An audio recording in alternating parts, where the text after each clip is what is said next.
Salut tout le monde. Aujourd'hui, je vais vous parler d'un film que j'ai vu qui s'appelle Capharnaüm.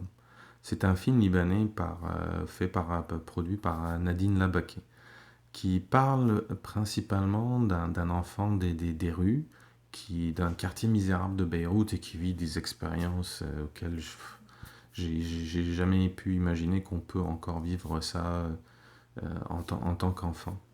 Mais ce qui était intéressant dans ce film, je vous donne pas les détails, il faut aller le voir, c'est quand même 2 heures de film. Moi, j'ai quand même eu les larmes aux yeux. Mais moi, ça m'a remonté des souvenirs, des choses de mon enfance au Liban, que je me suis reconnu avec certaines choses. Mais il y en a beaucoup, je me suis dit, mais comment ça se fait que je ne me rappelle pas de ça? Ou que je n'ai pas vu ça? Comment ça se fait qu'on peut vivre dans un même pays et on a des réalités différentes, des vies complètement différentes et des choses auxquelles on a peut-être pensé qu'ils existent ou sont là mais qu'on ne les voit pas. Bah, moi, quand j'ai vu des images de films on va dire des bidonvilles, j'ai, les bidonvilles, l'image qui m'est revenue en premier, c'était celle du Brésil. Le Brésil, pour moi, c'est le bidonville, ce qu'on voit aussi dans les films, le carnaval et Jésus avec la statue de Jésus avec les bras grands ouverts.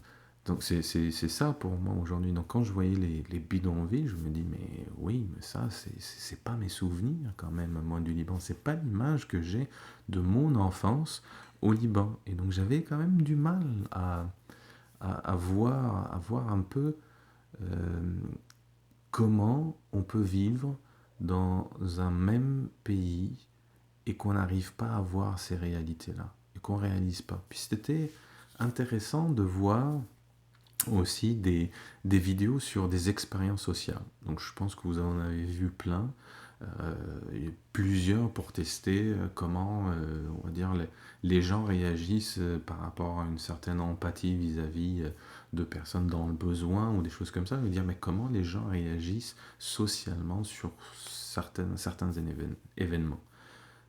Prenez par exemple un monsieur qui peut être habillé en costard-cravate, qui peut tomber par terre en plein milieu d'une foule, tout le monde va s'approcher de lui, demander est-ce que tout va bien. Donc le même monsieur habillé en clodo qui tombe, on va dire, en plein milieu de la même foule, les gens vont passer à côté, ils vont même pas le regarder ou savoir même qu'il existe, donc il devient presque invisible. Mais imaginez aussi que si c'est on va dire, une personne, disons que cette personne-là, ce monsieur habillé en clodo qui est mon père et que moi je fais partie de la foule, mais je réagis, j'ai pas réagi par rapport au monsieur habillé en clodo tout seul, mais j'ai réagi habillé en clodo parce qu'il est mon père. Et là, si on pousse plus loin, ce qui est intéressant, c'est ce qu'on appelle dans notre, on va dire, dans notre analyse d'être humain, on va dire, ou l'homme, un être social qui a besoin de vivre en groupe, mais malgré ça, on a un instinct de survie. On, a, on arrive programmé avec un instinct de survie. Un instinct de survie coûte que coûte. Donc chacun de nous est programmé pour survivre d'une façon ou d'une autre, assurer sa propre évolution d'une façon ou d'une autre. Chacun de nous est programmé comme ça. Et ça m'a fait rappeler une phrase que j'ai entendue jeune, on va dire au Liban. Ça se disait, on va dire, moi contre mon frère. Voilà, ça veut dire l'instinct de survie, ou moi coûte que coûte, c'est moi que je dois passer en premier. Puis moi et mon frère contre mon cousin. Je dis, ah bah tiens, c'est ceux qui... Je aider et protéger ceux qui portent mes gènes. Donc l'instinct de survie et passe à ceux qui portent mes gènes là-dessus contre mon cousin. Puis après, c'est moi et mon frère et mon cousin contre l'étranger. Et là, on passe aussi à protéger et aider ceux qui nous ressemblent. Et comme l'homme est un être, on va dire, social, il a besoin d'appartenir à un groupe. Le fait d'appartenir à un groupe, on appartient à un groupe qui est formé de membres qui nous ressemblent, donc qui nous permet de s'identifier aussi à ce groupe-là. Et on n'est plus facilement, euh, on va dire, conduit par le fait d'aider et protéger ceux qui nous ressemblent, parce que c'est comme si naturellement, instinctivement, on est en train de protéger notre propre évolution. Ben, on se retrouve à un moment donné à, on va dire, avoir peur de l'étranger, avoir peur du danger, de l'inconnu, de ce qu'on ne connaît pas pour nous est associé à du danger. Et donc, notre cerveau, automatiquement, le met en mode à éviter. Donc c'est pour ça qu'on se retrouve avec un monsieur en costard-cravate et nous on est en costard-cravate qui tombe en plein milieu d'une foule où on est là, on va l'aider, mais celui qui n'est pas habillé comme nous, habillé en clodo, est associé à un autre groupe dans lequel nous on s'identifie pas, donc c'est à éviter, mais c'est flagrant comment ça se passe que on les voit plus, deviennent invisibles. Moi c'est ça qui m'a, on va dire, pris dans la gueule avec le film de Capharnaüm. Mais ce qui est intéressant, c'est que j'ai poussé la réflexion un peu plus loin et on voit tout ce qu'on vit, nous, instinctivement, comment on est programmé. On crée aussi une société programmée de la même façon. Donc vous prenez les entreprises qu'on fait, vous prenez nos groupes, les groupes sportifs, l'appartenance religieuse, l'appartenance, on va dire, un club de lecture. Donc tout ce qu'on construit autour de nous est lié à ça. Prenez par exemple la banque. La banque, elle prête de l'argent à ceux qui ont de l'argent. Donc elle prête, elle aide ceux qui ressemblent à la banque. Elle ne va pas aller prêter de l'argent à ceux qui n'en ont pas. La survie de la banque dépend de ceux qui lui ressemblent, elle ne dépend pas de ceux qui ne lui ressemblent pas.